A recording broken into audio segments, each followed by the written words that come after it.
Ito pala yung pinagbuntis ko noon na pinaglihi ko sa guyabano at sobrang napaka-arty niya sa pagkain. Lahat talaga ng kinakain ko ay nilalabas niya. Pero kahit ganun pa man ay napakasipag ko din sa batang to nung siya'y pinagbubuntis ko siya. Nagtitinda ako ng kahit ano at dumadayo pa ako sa ibang lugar para makapagtinda. Syempre para matustusan ko yung ibang pangangailangan ko at yung mga gusto kong kainin.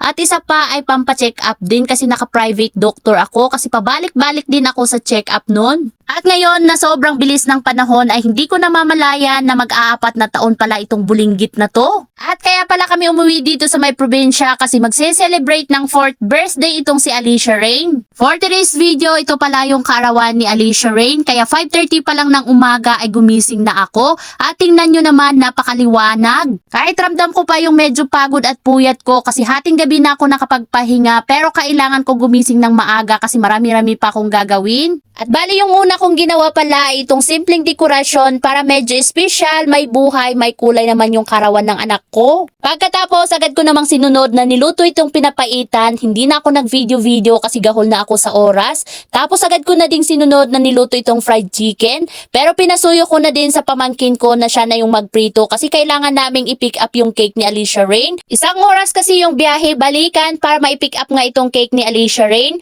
Kaya pagka-uwi namin, agad-agad ko namang niluto itong pork steak. Tapos agad ko ding sinunod pala itong pansit na pampahaba ng buhay. Diyos ko, halos magkandao-gaga nga ako sa pagluluto kasi anong oras na din. Kung pwede ngang hatiin ko yung katawan ko para sabay matapos maluto lahat. Tapos minalas pa ako at sumabay na namumulikat yung legs ko at maiiyak na ako sa sobrang sakit. Siguro sa sobrang pagod ko din at walang masyadong pahinga.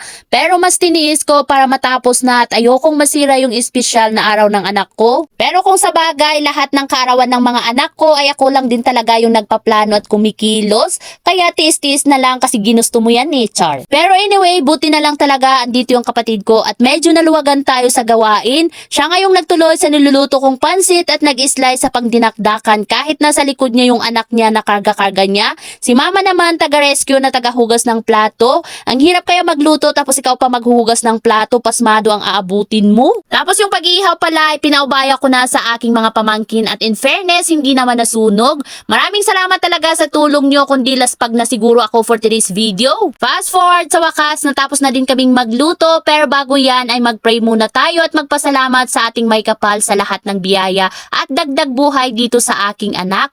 Naway lumaki ka na masunurin sa amin, mabait at matupad mo kung ano man yung gusto mo sa buhay. Pagkatapos ay ayan, kinantahan din siya ng happy birthday tapos ay blow the candle. Happy birthday to you. Happy birthday, happy birthday, happy birthday to you. Blow the candle. Yay, blow.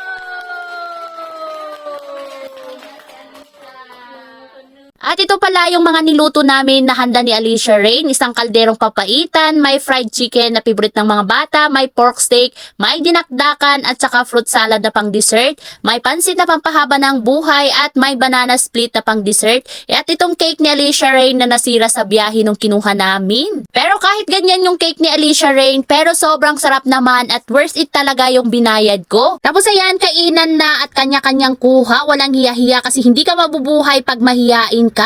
Yun lang for today's video. Thank you for watching.